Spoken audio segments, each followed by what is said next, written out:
जाहिद साहब, देखिए अब कल आखिरी दिन भी है जंगबंदी का, और इरानियन वेसल को स्ट्राइक करने के बाद हमने देखा कि तेहरान ने भी बड़ा सख्त रद्द अमल दिया है कि इसका मुंह तोड़ जवाब देंगे। So are we already in a cycle of escalation sir, या is there still an off ramp as we speak? क्योंकि ईरान का जो रिस्पॉन्स है वो आप बड़े कैलिब्रेटेड डेटरेंस की सूरत हम शायद देखेंगे, या शायद ये आगाज है of a broader confrontation. How can we not say right now? I mean this is absolutely the height of unpredictability, right? नहीं, बिल्कुल सही बात है, लेकिन मुझे लगता है कि बातचीत हो जाएगी। उसकी दो है कि इस वक्त ये कोर्ट जो है, बॉल जो है वो अमेरिका की कोर्ट में है। दो चीज अगर अमेरिका करने पर तैयार हो जाते हैं, जो कि मुश्किल नहीं है। एक तो जैसे मैंने पहले कहा कि सीज फायर को एक्सटेंड करने की बात, और दूसरी तरफ जो है ब्लॉकेड को सस्पेंड करने की। ये दो चीजें नहीं होती हैं तो शायद ईरान के लिए बहुत मुश्किल होगा आना। लेकिन अगर वाकई जो है ट्रम्प मुज़ाकरात के लिए संजीदा है, तो ये चीजें करनी पड़ेगी। कोई बहुत बड़ी कंसेशन की बात नहीं है। दुनिया भर में जब होती है, जिसे पिछली दफा भी हुआ था, आपको याद होगा कि जब मुज़ाकरात शुरू होने थे उससे पहले सीज फायर का ऐलान किया गया था। और यही बात ये आती कि अगर फर्ज कीजिए कि कल सीज फायर खत्म हो रही है, तो मुज़ाकरात सीज फायर के खत्म उस पर अगर जंग की दोबारा शुरू होती है या सीज फायर खत्म होती है, तो उसका मुज़ाकरात का कोई फायदा नहीं है। और अभी एज ऑफ राइट नाउ जब ईरान की तरफ से तर्जुमान ये कहते हैं कि अभी कोई और प्लान्स नहीं है at the moment for further talks, वो इसी मोमेंट की बात कर रहे हैं, यानी कि इट्स नॉट एज इफ के एक कंफर्टेबल इनफ कुशन है टू कीप फाइटिंग बैक जिसके ऊपर ईरान रिलाई कर रहा है, और is it trying to extract maximum concessions before the talks? नहीं नहीं, देखिए, सिर्फ ये चाहिए इस वक्त, जो ईरान को चाहिए वो कम से कम मिनिमम ये है कि एक कॉन्फिडेंस बिल्डिंग होना चाहिए, मेजर्स लेने चाहिए। क्योंकि कोई ये एक एक लिहाज से जिसको कहते हैं नॉर्मल एक डिमांड है कि आप जो है सीज फायर ऐसे को एक्सटेंड करें, और ये है कि नाकाबंदी को सस्पेंड करें। तो ये तो मेरे ख्याल ये कि कोई ऐसी एस्केलेटरी बयान नहीं है ईरान की तरफ से। दूसरी एक और बात भी है कि आपको याद होगा कि जब पहला दौर हुआ था मुज़ाकरात का, उस वक्त भी बहुत अनसर्टेनिटी मौजूद थी, लेकिन उसके बावजूद भी ईरानियन वफद आए थे। देखिए, अगर अमेरिका को ये यकीन होता कि मुज़ाकरात नहीं होते, तो फिर ये है कि वो अपने डेलीगेशन को रवाना नहीं करता। और ये जो खबरें जो अब आ रही हैं कि वो रवाना हो चुके हैं, ये रवाना होने वाला है डेलीगेशन, तो मेरा ख्याल ये है कि उनको भी एक अंडरस्टैंडिंग ज़रूर होगी कि ईरानियन डेलीगेशन आएगा। लेकिन उसके लिए ज़रूरी है कि ट्रम्प जो है कोई अपने रवैये में लचक पैदा करें। ठीक। और अदील, हमारी तैयारियां क्या हैं इधर अभी इस्लामाबाद के अंदर? और जो आपने मूवमेंट देखी है पूरा दिन, वो तो इशारा यही कर रहा है that there will be a sit down. देखें, सिर्फ सिट डाउन ऐसा नहीं कि पहले जैसा, उससे ज़्यादा सिक्योरिटी ज़्यादा है। यानी हमने ये जेन में शायद रखा हुआ है कि सदर ट्रंप आ सकते हैं, क्योंकि अगर कोई ब्रेक थ्रू हो जाता है तो उस सूरत में सदर ट्रंप खुद ये इजहार कर चुके हैं कि वो आना चाहते हैं इस्लामाबाद। तो जो इस्लामाबाद में सिक्योरिटी अरेंजमेंट्स हैं वो उसके मुताबिक हैं। और एक टाइम पे तो जाहिर है जो प्रेसिडेंट और जो उनके वाइस प्रेसिडेंट हैं आ नहीं सकते। अगर जेडी वैंस आते हैं तो उस सूरत में फिर किसी नतीजे पे पहुंचने के बाद ये मुमकिन है कि वो वापस जाएं। मगर तो तैयारियां क्या है इधर? क्या क्या हुआ हुआ है?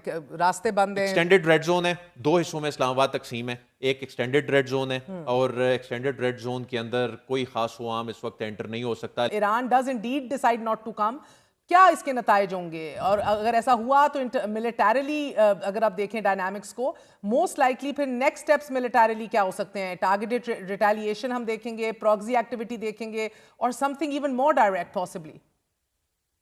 देखिए, मुझे तो लगता है कि ट्रम्प की जो अभी जो लहजा है, जिसमें बात बहुत ही उम्मीद जाहिर कर रहे हैं कि मुज़ाकरात होंगे, तो मुझे लगता है कि शायद ये दोनों चीज़ें वो कर डालेंगे। लेकिन अगर फर्ज की जो आपने सवाल किया है कि ये नहीं होता है, मुज़ाकरात नहीं होते हैं, तो वो यकीन तौर पे सूरत हाल बहुत एक्सट्रीम जाएगी।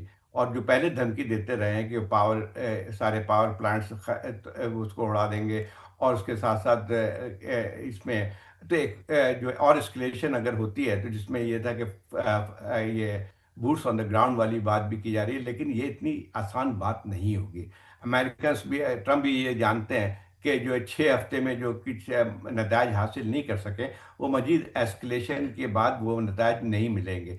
एक प्रोट्रैक्टेड, एक प्रोलॉन्ग वॉर जो है, ये सिर्फ ईरान की तबाही तो हुई है, और अगर ज़्यादा होती है तो और ज़्यादा तबाही हो जाएगी। लेकिन उसके बाद जो है उसके नतज जो है न सारी दुनिया पे पड़ रहे हैं, बल्कि उसके अमेरिका में भी उसके असरात बहुत पड़ रहे हैं। अभी आप ज़रा देख लें उसमें कि इन्फ्लेशन के मुतालिक कहा जा रहा है कि वो तेजी से बढ़ता हुआ जा रहा है। उसके अलावा जो है पेट्रोलियम की प्राइस जो है वहाँ पे तकरीबन 2 साल में के बाद सबसे ज़्यादा अब हुई है। और अभी मैं पढ़ रहा था कि वो कहते हैं कि 2027 तक अगर ये जंग थोड़ी सी अभी रहती है, चंद हफ्ते और रहती है, तो 2027 तक जो है वहाँ पे गैस की प्राइस नीचे नहीं आएगी।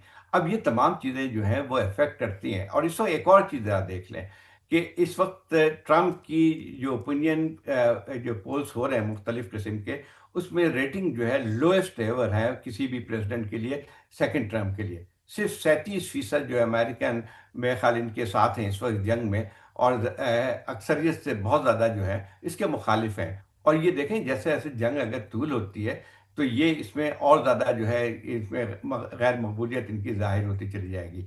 ये देखें इसमें परेशानी सबको भी है। तो अमेरिका, ये कहना कि अमेरिका अंडर प्रेशर नहीं, ये गलत बात है। अमेरिका पे बहुत ज़्यादा प्रेशर है। ईरान के लिए देखें, एक ईरान पे ये कि बहुत ज़्यादा तबाही हो चुकी है। उनके जो है पूरी लीडरशिप को, आपके सुप्रीम लीडर को, और फिर उसके बाद जो है मिलिट्री लीडरशिप को भी शहीद कर दिया गया। तो लेकिन उसके बावजूद भी वो यानी रेजिस्टेंस उनकी जारी है। और अगर फर्ज तो ये कहा जा सकता है कि ईरान के पास इस वक्त खोने के लिए कुछ भी नहीं है।